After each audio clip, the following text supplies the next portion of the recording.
Hey guys, so this is just a quick video on what you get in the kit for just plug and play screens. So obviously this is the actual screen itself. You can see there's the bracket here for mounting it, and on the side here you've got all your different ports. So you got your power from left to right, you got your power, your SIM card I believe, USB, AV in and audio. We have this which is meant to suction to your window, and as you can see that's the bracket that you're meant to put on the back of this screen. This is your power, so this will plug into your cigarette lighter, which will power the unit. This is an aux cord. This is the steering wheel control module. So this, you just like a watch essentially, you put this onto your steering wheel, and this is just a spare suction pad that will need to be used because we've already done some experimenting with this one. But yeah, that's what you get in the kit. Cheers. Hey guys, so this is that plug and play screen that I ran us through earlier as to what we actually get in the kit. So we're going to try and attach this to the Ford territory. So it's got my own Ford here for a second. So this sticker plate here, what we're going to do is we're going to try and we should be able to attach this to.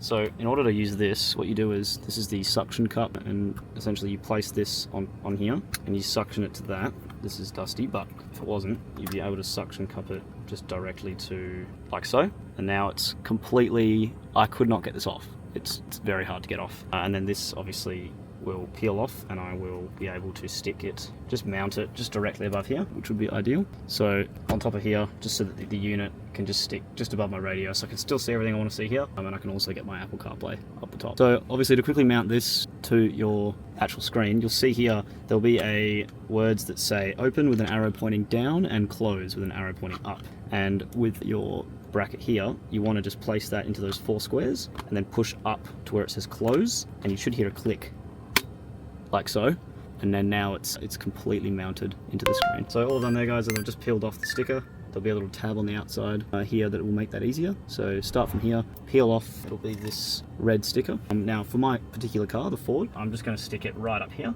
So just make sure it's a clean surface before you start, and as I can see, there is a little crease right here in your trim. You might have a similar thing, and I'm going to just make sure that also make sure it's up the right way. That won't really matter too much, but just one in case it does, and just stick it down nice and firm, and there you go. Now you've mounted the screen. Okay, so in terms of powering the unit, we're using a cigarette charger. So I've already got one in here, but I'll take this old one out, and if I get this new cigarette charger and I stick it in, this is how we're going to power the unit. There is a USB cable also attached on here. There's a USB charger, just on the end of this, so that works as well. That's a nice handy thing in case you need an extra USB for whatever reason. That comes included on the end of that. And then if you detach this from the bracket, so I've just gotten rid of this just so I can show you the ports. This USB charger, the cigarette lighter cable, just goes into the DC 12 volt plug, and once you do that, the Vahedia logo should pop up and the screen should turn on. So once you've obviously got the unit up, this is the menu that you will be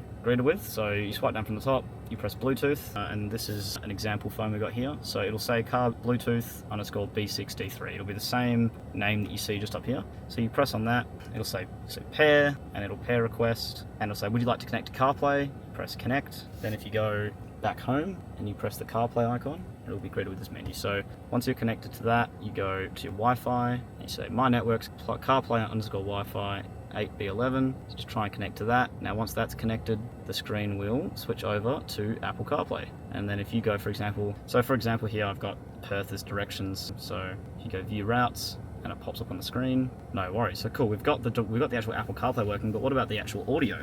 So in order to get the audio working, how that works is this will basically broadcast to a channel. And so for example here I've got 102.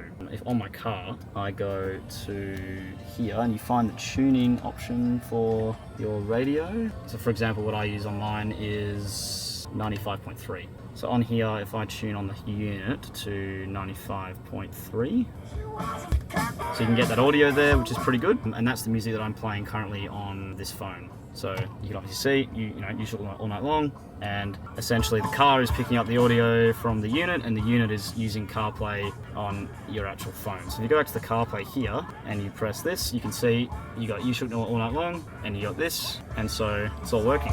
How good is that? So So here you'll see your steering wheel controls. Now luckily for me this car's already got volume up and volume down, but there'll be a lot of guys, for example, with maybe an 80 series Land Cruiser, and obviously that doesn't have steering wheel controls for volume. So just like a wristwatch, you put it around here and it will clip right in like so. And then from here, let's say for example I want to hang up a phone call or skip backwards. So we were just listening to You Shook Me All Night Long, so it's starting again. If I want to skip forwards, Welcome to the Jungle plays on. If I want the volume up, you just rotate it to the right. If you want volume down, it'll go down. So pretty handy if you don't have any steering wheel controls. And obviously being on the left side is probably not ideal. If it was me, I would probably want to put it on the same sort of side, but just around here. And that way, a lot of people obviously drive with their hand here, and we've got our wheels turned now, but if I just go like that, it's right here. So as I'm driving, I can just put the volume up if I'd like. So that's the steering wheel controls. Cheers guys, thanks.